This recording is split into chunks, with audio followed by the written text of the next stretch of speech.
ब्रह्मानन्दं परमसुखदं केवलं ज्ञानमूर्तिं द्वन्द्वातीतं गगनसदृशं तत्त्वमस्यादिलक्ष्यम् एकं नित्यं विमलविचलं सर्वधि साक्षिभूतं भावातीतं त्रिगुणरहितं सद्गुरुं तं नमामि। समादरणीय संपूर्ण दर्शकवृन्द, प्रातःकालीन हार्दिक अभिवादन।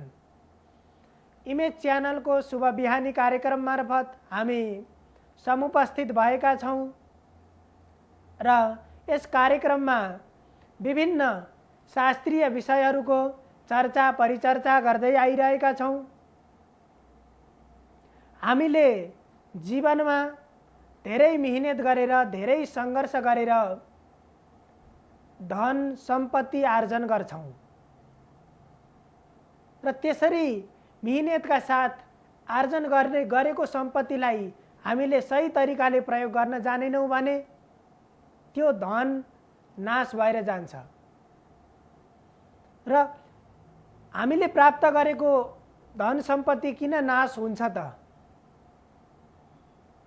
यदि त्यसलाई हामीले विवेक पुर्याएर प्रयोग गर्न जानेनौं भने त्यो धन सम्पत्ति नाश भएर जान्छ।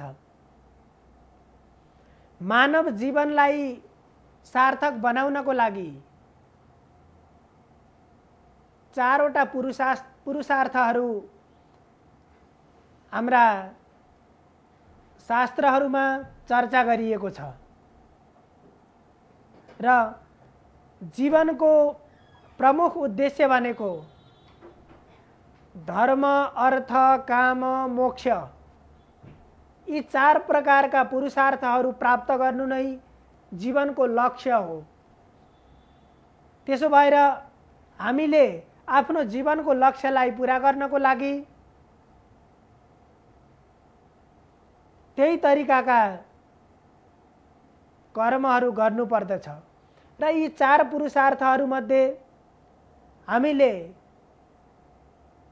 धर्म सबैभन्दा पहिला धर्म प्राप्त गर्नु पर्यो।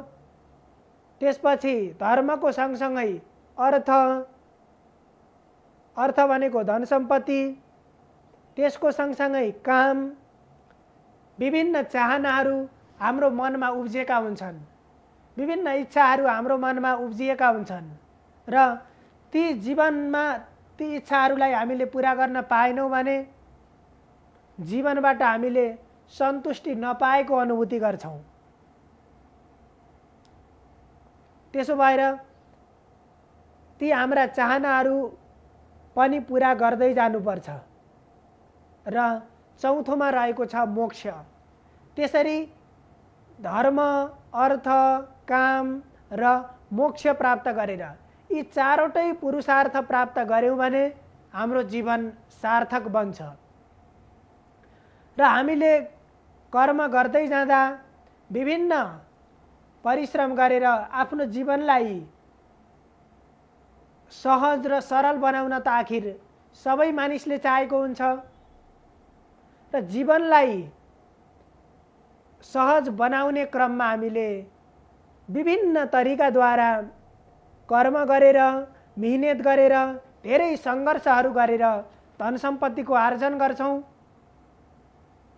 र त्यो धन सम्पत्ति आफूले कमाएको आफूले प्राप्त गरेको सम्पत्तिले पनि सबैलाई सन्तुष्टि दिँदैन।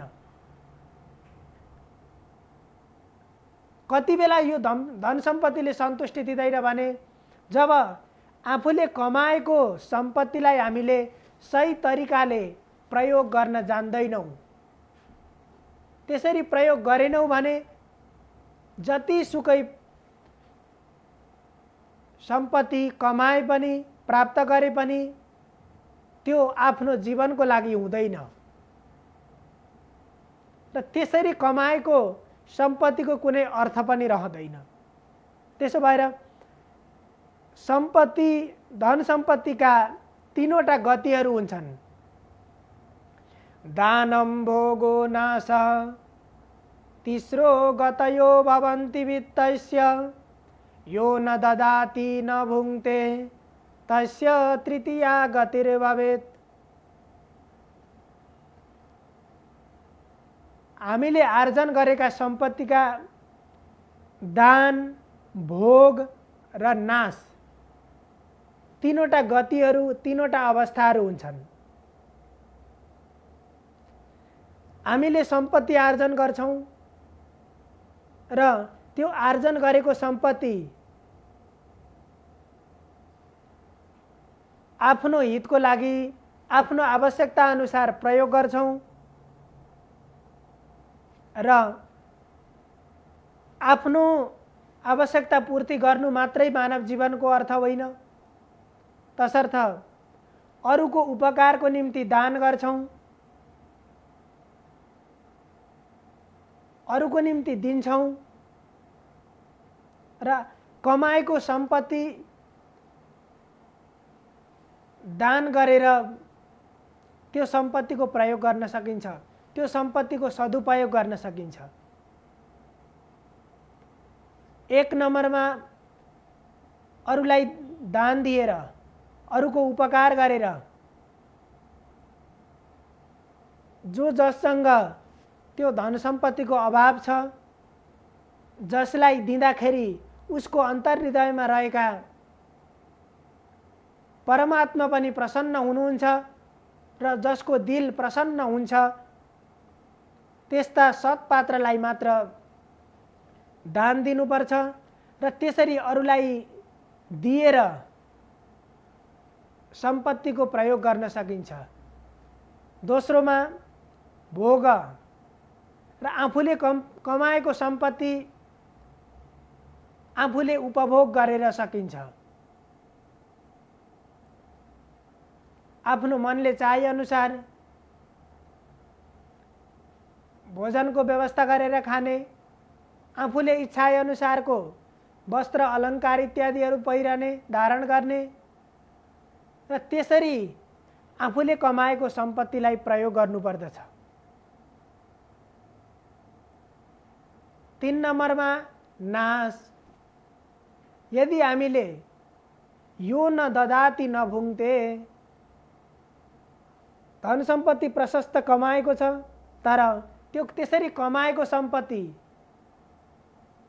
न अरूलाई दिन्छ, अरूको हितको उपकारको निम्ति कहीँ कतै सहयोग गर्ने, दान गर्ने इत्यादि कर्महरू पनि गर्दैन, सम्पत्ति प्रशस्त कमाइराखेको छ र न उसले आफूले कमाएको सम्पत्ति पूर्ण रूपमा आफूले उपभोग गर्छ, त्यसरी उपभोग पनि गरेन र अरूको हितको निम्ति, अरूको उपकारको निम्ति कसैलाई दिने काम पनि गरेन। आफूलाई खान मन लागेको चिज, आफूले इच्छाएको चिज पनि किनेर उपलब्ध बनाएर खान सकेन, आफूले इच्छाएको वस्त्र किनेर लगाउन सकेन र त्यसरी जम्मा गरेर राखेको सम्पत्ति, त्यसरी जम्मा गरेर संग्रह गरेको धन अन्तिममा के हुन्छ? नाश भएर जान्छ। त्यसो भएर धन सम्पत्ति सकिने 3वटा अवस्था हुन्छन्। एउटा अरूको हितको निम्ति उपकार गरेर, दान गरेर, सहयोग गरेर धनको प्रयोग गर्न सकिन्छ। दोस्रोमा आफूले उपभोग गरेर धन सम्पत्तिको प्रयोग गर्न सकिन्छ र त्यसरी पनि गरिएन भने अन्तिममा नाश भएर त्यो सम्पत्ति जान्छ।